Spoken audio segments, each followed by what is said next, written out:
അറിവിന്റെ പൊന്നോണം ഇത്തവണ CC general PSCയോടൊപ്പം ഏറ്റവും മികച്ച ഓഫറുകളുമായി CC ആപ്പ് വരുന്നു. Batch starting on September 18.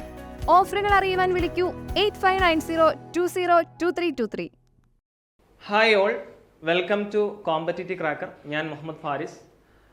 നമ്മൾ ഇന്നത്തെ ക്ലാസ്സിൽ ഡിസ്കസ് ചെയ്യാൻ പോകുന്നത് കറണ്ട് അഫയേഴ്സിനെ കുറിച്ചാണ്. ഇത് ഒരു കറണ്ട് അഫയേഴ്സ് ക്ലാസ്സോ ഒരു ഡീറ്റെയിൽ ആയിട്ടുള്ള ഈ അടുത്ത് നടന്ന സംഭവ വികാസങ്ങളെ കുറിച്ചുള്ള അങ്ങനെയുള്ളൊരു ക്ലാസ് അല്ല, മറിച്ച് നിങ്ങളുടെ ഹൈക്കോർട്ട് ഓഫീസ് അറ്റൻഡന്റ് എക്സാമുമായി ബന്ധപ്പെട്ട് ചോദിക്കാൻ സാധ്യതയുള്ള എങ്ങനെയാണ് നിങ്ങൾ പഠിക്കേണ്ടത്, എത്രത്തോളം നിങ്ങൾ ആഴത്തിൽ പഠിക്കേണ്ടതുണ്ട്, ജനറൽ ആയിട്ടുള്ള ക്വസ്റ്റ്യൻസ് മാത്രമാണോ ചോദിക്കുന്നതോ കൂടുതൽ ഡെപ്തിലുള്ള ചോദ്യങ്ങൾ വരുന്നുണ്ടോ, ഇതൊക്കെ നിങ്ങളെ ഒന്ന് മനസ്സിലാക്കി തരാൻ വേണ്ടിയുള്ള ചോദ്യമാണ്. അത് നമ്മൾ കഴിഞ്ഞ വർഷം നടന്ന ഒരു ഹൈക്കോർട്ട് എക്സാമുമായി ബന്ധപ്പെട്ടൊരു ചോദ്യപേപ്പറാണ് നമ്മൾ ഉപയോഗിക്കുന്നത്. അപ്പോൾ അതിൽ ഏതൊക്കെ ചോദ്യങ്ങളാണ് ചോദിച്ചിട്ടുള്ളത്, അതുപോലെ കൂടുതൽ ഡെപ്തിൽ ചോദ്യങ്ങൾ വരുന്നുണ്ടോ, ഇതൊക്കെ നമ്മൾ അനലൈസ് ചെയ്യുന്നുണ്ട്. എന്തായാലും നിങ്ങൾക്ക് തീർച്ചയായിട്ടും വളരെ യൂസ്ഫുൾ ആയ ഒരു വീഡിയോ ആയിരിക്കും. തീർച്ചയായിട്ടും മുഴുവനായിട്ടും കാണാൻ ശ്രമിക്കുക. നമുക്ക് ക്ലാസ്സിലോട്ട് കടക്കാം. അപ്പോൾ ആദ്യ ചോദ്യം നമ്മുടെ കേരള നിയമസഭയെ കുറിച്ചുള്ള ചോദ്യമായിരുന്നു.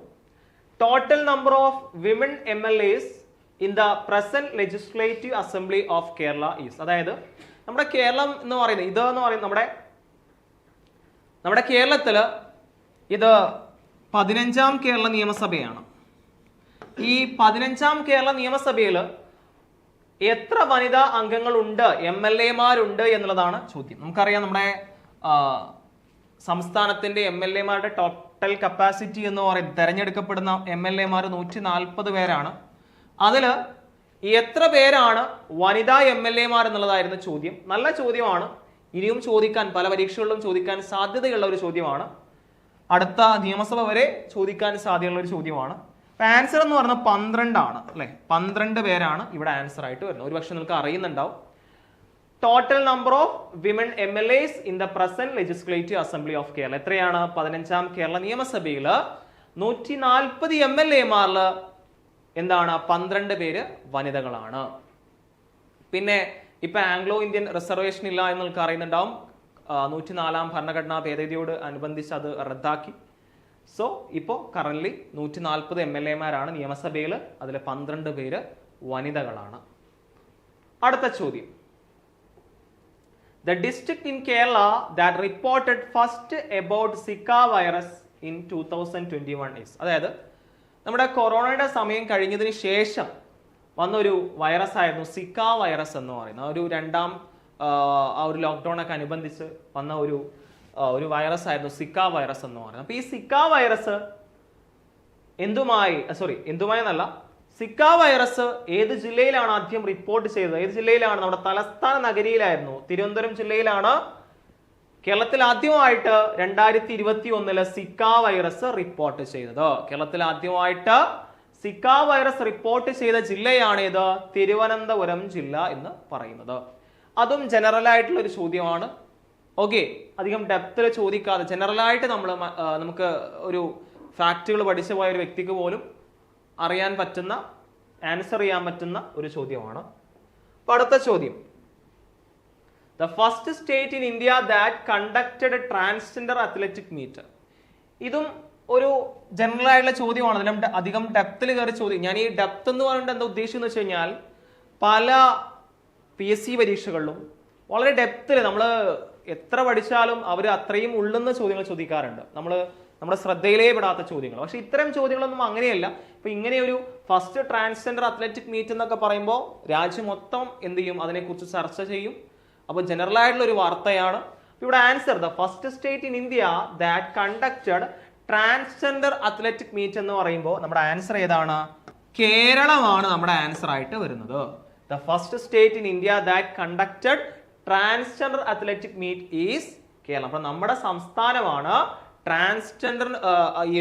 ട്രാൻസ്ജെൻഡേഴ്സിന് വേണ്ടിയിട്ട് അത്ലറ്റിക് മീറ്റ് സംഘടിപ്പിച്ച ആദ്യ സ്റ്റേറ്റ് എന്ന് പറയുന്നത് ഏതാണ്? നമ്മുടെ കേരള സ്റ്റേറ്റ് ആണ്. സോ അടുത്ത ക്വസ്റ്റ്യൻ നോക്കാം. Jammu and Kashmir was made A union territory in. അതായത് നമുക്കറിയാം നമ്മുടെ ജമ്മു കാശ്മീർ, നമ്മൾ നോർമലി പണ്ടൊക്കെ പറഞ്ഞു നമ്മുടെ ഇന്ത്യയുടെ വടക്കേ അറ്റത്തുള്ള സംസ്ഥാനമാണ് ജമ്മു കാശ്മീർ എന്ന് പറഞ്ഞിരുന്നു പണ്ട്. പക്ഷെ 2019 ഒക്ടോബർ 31 കൂടിയിട്ട്, ഇതാണ് ആൻസർ, 2019 ഒക്ടോബർ 31 കൂടിയിട്ട് ജമ്മു കാശ്മീരിന്റെ സംസ്ഥാന പദവി എടുത്തു കളഞ്ഞു. ഇപ്പോ ഒരു union territory, Jammu and Ladakh എന്ന് പറയുന്ന ഒരു യൂണിയൻ ടെറിട്ടറി ആണെന്ത് നമ്മുടെ ഈ ഒരു ജമ്മു കാശ്മീർ എന്ന് പറയുന്നത് അല്ലെ. ജമ്മു കാശ്മീരിനെ ലഡാക്കും അതുപോലെ തന്നെ ജമ്മു ആൻഡ് കാശ്മീർ എന്ന് പറയുന്ന രണ്ട് യൂണിയൻ ടെറിട്ടറി ആയിട്ട് ഡിവൈഡ് ചെയ്യുന്നുണ്ട്. സോ അതെന്താണ്? ഒക്ടോബർ 31, 2019 ജമ്മു കാശ്മീരിനെ ഒരു യൂണിയൻ ടെറിട്ടറി ആയിട്ട് എന്ത് ചെയ്തത്? ഒഫീഷ്യലി ഡിക്ലെയർ ചെയ്തത്. ഓക്കെ, അപ്പൊ അതും കുറച്ച് പഴകിയ കറന്റ് അഫെയർ ആണ്, എന്നാലും നമ്മൾ ശ്രദ്ധിക്കാൻ സാധ്യതയുള്ള ഒരു GK ആയിട്ട് പഠിച്ചു വെച്ച് ചിലപ്പം ജോഗ്രഫി ഭാഗത്തൊക്കെ പഠിച്ചു വെക്കാൻ സാധ്യതയുള്ള ഒരു ഫാക്ട് തന്നെയാണ്. അപ്പൊ അതും വളരെ ജനറൽ ആയിട്ടുള്ള ഒരു ചോദ്യമാണ്. The number of medals achieved by India in 2022 Commonwealth Games. അപ്പോൾ ഇതില് 61 മെഡൽസ് ആണ് ഇന്ത്യ നേടിയിട്ടുള്ളത് കേട്ടോ. അപ്പോൾ കോമൺവെൽത്ത് ഗെയിംസ് 2022 ബിർമിംഗ്ഹാമിലാണ് നടന്നത്. ബിർമിംഗ്ഹാം എന്ന് പറയുന്ന ഇംഗ്ലണ്ടിലെ ബിർമിംഗ്ഹാമിലായിരുന്നു 2022 കോമൺവെൽത്ത് ഗെയിംസ് എന്ന് പറയുന്നത്. അപ്പോൾ 2022 നടന്ന ഒരു മീറ്റിലെ ചോദ്യം 2023 എക്സാമിൽ ചോദിച്ചു. അപ്പൊ അതുകൊണ്ട് ആ സമയത്ത് അത് കറന്റ് അഫെയർ തന്നെയാണ്, വളരെ റെലവന്റ് ആണ്, നമ്മൾ പഠിച്ചിരിക്കേണ്ട കാര്യം തന്നെയാണ്. അപ്പോൾ total number of medals achieved by India in 2022 Commonwealth Games is, അപ്പോൾ 61 ആൻസർ. ഇവിടെ നിങ്ങൾ മനസ്സിലാക്കുന്നത് നമ്മുടെ 2024 ഒരു മീറ്റ് നടന്നിട്ടുണ്ട്. അതുപോലെ 2023 ഏഷ്യൻ ഗെയിംസ് എന്ന് പറയുന്ന നിരവധി PSC പരീക്ഷകളുടെ നിരന്തരമായിട്ട് ചോദിച്ച ഒരു ഏരിയ ആണ് ഏഷ്യൻ ഗെയിംസിൽ ഇന്ത്യ എത്ര മെഡൽ നേടി എന്നുള്ളതൊക്കെ. അപ്പോൾ അതിന്റെ കോമ്പോസിഷനും ഒക്കെ നിങ്ങൾ അറിഞ്ഞിരിക്കണം. അതുപോലെ നമ്മുടെ ഈ ഒരു ഒളിമ്പിക്സിലും ഇന്ത്യയുടെ മെഡൽ നേട്ടത്തെ കുറിച്ച് നിങ്ങൾ അറിഞ്ഞിരിക്കണം അല്ലെ.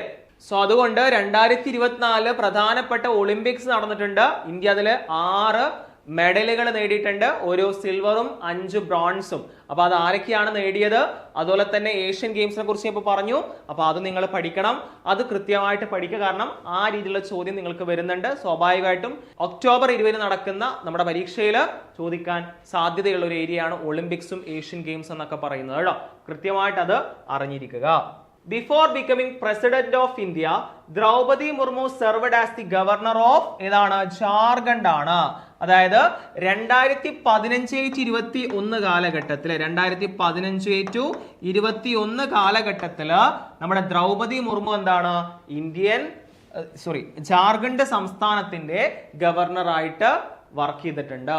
ഓക്കെ ആണല്ലോ. അപ്പോ before becoming president of India, Droupadi Murmu served as the governor of Jharkhand. അപ്പൊ ഇതും ജനറൽ ആയിട്ടുള്ള ചോദ്യമാണ്. കാരണം നമ്മൾ പ്രസിഡന്റ് വന്ന സമയത്ത് അതിനെ കുറിച്ചുള്ള മുഴുവൻ കാര്യങ്ങളും, ഏത് സംസ്ഥാനത്താണ്, ആരാണ് ഓപ്പോസിറ്റ് കാൻഡിഡേറ്റ്, അതുപോലെ തന്നെ അവര് അല്ലെ, നമുക്കറിയാം നമ്മുടെ പ്രതിഭ പാട്ടീലിന് ശേഷം വന്ന രണ്ടാമത്തെ വനിതാ പ്രസിഡന്റ് ആണ്. അപ്പൊ അതിനെ കുറിച്ചൊക്കെ നമ്മൾ പഠിച്ചിട്ടുണ്ടാവും. അപ്പൊ ഇതും ഒരു ജനറൽ ആയിട്ടുള്ള ചോദ്യമാണ്. അപ്പോൾ അടുത്ത ചോദ്യത്തിലേക്ക്, the present law minister of Kerala. Okay, കേരളത്തിന്റെ പുതിയ 15ാം നിയമസഭയിലെ കേരളത്തിലെ നിയമമന്ത്രി എന്ന് പറയുന്ന ആരാണ്? പി രാജീവ് എന്ന് പറയുന്ന ആണ്. പി രാജീവ് ആണ്. The present law minister of Kerala is P Rajeev. അപ്പോ 15ാം നിയമസഭയിലെ കേരളത്തിലെ നിയമമന്ത്രി എന്ന് പറയുന്നത് ആരാണ്? പി രാജീവ് ആണ്. അപ്പൊ ഇതും വളരെ ജനറൽ ആയിട്ടുള്ള ചോദ്യങ്ങളാണ്. അടുത്തത്, the venue of chess olympiad 2024. അതായത് 2024 ചെസ് ഒളിമ്പിയാഡിന്റെ വേദി എവിടെയായിരുന്നു? എവിടെയാണ് നടക്കാൻ പോകുന്നേ ഉള്ളൂ. 2024 എവിടെയാണ് നടക്കുന്നത്? എവിടെയാണ്? ബുഡാപെസ്റ്റിലാണ്. ഹംഗറിയിലെ ബുഡാപെസ്റ്റ് കേട്ടോ. ഹംഗറിയിലെ ബുഡാപെസ്റ്റിലാണ് എന്ത് നടക്കുന്നത്? 2024 ചെസ് ഒളിമ്പിയാഡ് നടക്കുന്നത്. അപ്പൊ നിങ്ങൾ മനസ്സിലാക്കേണ്ടത്, ഇത് ഒരു പക്ഷേ എല്ലാവരും കിട്ടിക്കോളുന്നില്ല, എന്നാലും ഫ്രീക്വന്റ് ആയിട്ട് ഒരു കറണ്ട് അഫെയർ പ്രിപ്പയർ ചെയ്യുന്ന ആൾക്കാണെങ്കിൽ തീർച്ചയായിട്ടും കിട്ടേണ്ട ഒരു മാർക്ക് തന്നെയാണ് ഈ ചെസ് ഒളിമ്പിയാഡിനെ കുറിച്ചിട്ട്.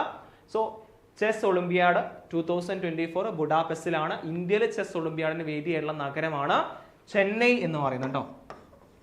ചെന്നൈ. ഓക്കെ, ഇന്ത്യയിലെ ചെസ് ഒളിമ്പിയാഡിന് വേദിയായിട്ടുള്ള നഗരമാണ് ചെന്നൈ. ഓക്കെ, അപ്പോൾ നമ്മളൊരു 45 ദിവസത്തെ ക്രാഷ് കോഴ്സ് സ്റ്റാർട്ട് ചെയ്തിട്ടുണ്ട്. അപ്പോൾ കറണ്ട് അഫെയർസും മറ്റു സബ്ജക്റ്റുകളെല്ലാം അടങ്ങിയിട്ടുള്ള ഒരു റാപ്പിഡ് റിവിഷൻ ക്ലാസ് ആണിത്. അപ്പോൾ ഈ ക്ലാസ്സിലൂടെ നമ്മൾ പരമാവധി PYQസിലൂടെ നിങ്ങൾക്ക് മാക്സിമം നിങ്ങൾ പഠിക്കുന്നത് മാക്സിമം നിങ്ങൾക്ക് ഉപയോഗപ്പെടുത്താൻ പറ്റുക, അത് എക്സാമിലോട്ട് നല്ല രീതിയിൽ കൺവേർട്ട് ചെയ്യാൻ പറ്റുക, നല്ല രീതിയിൽ എഴുതാൻ പറ്റുന്ന രീതിയിലേക്ക് കൺവേർട്ട് ചെയ്യാൻ പറ്റുക, എന്നുള്ളതാണ് ഉദ്ദേശം എന്ന് പറയുന്നത്. ഓൾറെഡി അഡ്മിഷൻസ് ഒക്കെ സ്റ്റാർട്ട് ചെയ്ത് ക്ലാസ് തുടങ്ങിയിട്ടുണ്ട്. സോ ഇനിയും ജോയിൻ ചെയ്യാം. ഓക്കെ, നിങ്ങൾക്ക് റെക്കോർഡ് ക്ലാസ് കണ്ട് പഠിക്കാം.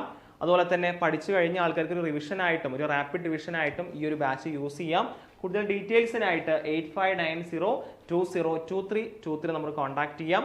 അതുപോലെ തന്നെ ഞാൻ പറഞ്ഞിരുന്നു, ഈ വീഡിയോ തുടക്കത്തിൽ പറഞ്ഞിരുന്നു, ഇത് ജസ്റ്റ് ഒരു കറണ്ട് അഫയേഴ്സിനെ കുറിച്ചൊരു ക്ലാസ്സേ അല്ല. നിങ്ങൾക്ക് എങ്ങനെയാണ് നിങ്ങളുടെ ചോദ്യങ്ങൾ കറണ്ട് അഫയേഴ്സ് ഭാഗത്ത് നിന്ന് വരുന്നത്, അപ്പോൾ നിങ്ങൾക്ക് തന്നെ ഈ ഒരു 8ഓളം ക്വസ്റ്റ്യൻസ് കണ്ടപ്പോൾ മനസ്സിലാവുന്നുണ്ടാവും. ഒരു ജനറലായിട്ട് പ്രിപ്പയർ ചെയ്ത ആൾക്ക് നല്ലൊരു മാർക്ക് സ്കോർ ചെയ്യാൻ പറ്റും, കറണ്ട് അഫയേഴ്സിൽ നല്ലൊരു മാർക്ക് സ്കോർ ചെയ്യാൻ പറ്റും എന്ന് നിങ്ങൾക്ക് മനസ്സിലാവും. കാരണം അത്ര ഡെപ്തിലൊന്നും ചോദ്യങ്ങൾ വന്നിട്ടില്ല, വളരെ ജനറൽ ആയിട്ടുള്ള ചോദ്യങ്ങൾ മാത്രമേ ഈ ഒരു എക്സാമിൽ ചോദിച്ചിട്ടുള്ളൂ. അപ്പോൾ വരുന്ന എക്സാമുകളിൽ നമുക്ക് ആ ഒരു രീതിയിൽ എക്സ്പെക്ട് ചെയ്യാം. അപ്പം അതുകൊണ്ട് കൃത്യമായിട്ട് കറണ്ട് അഫയേഴ്സ് ഒക്കെ നന്നായിട്ട് പഠിച്ചു കഴിഞ്ഞാൽ, ഓക്കെ, നല്ല രീതിയിൽ ജനറൽ ആയിട്ടുള്ള കാര്യങ്ങളൊക്കെ പഠിച്ചു കഴിഞ്ഞാൽ നല്ലൊരു മാർക്ക് സ്കോർ ചെയ്യാൻ പറ്റും. സ്കോർ ചെയ്യാൻ പറ്റട്ടെ എന്ന് ആശംസിക്കുന്നു. ഓക്കെ, അപ്പോൾ എന്തായാലും ഞാൻ ഈ ക്ലാസ് ഇവിടെ അവസാനിപ്പിക്കുകയാണ്. മറ്റു പ്രധാനപ്പെട്ട കണ്ടന്റുകളൊക്കെ ആയിട്ട് ഞാൻ നിങ്ങളിലേക്ക് എത്തും. അതുവരേക്കും എല്ലാവർക്കും താങ്ക് യു.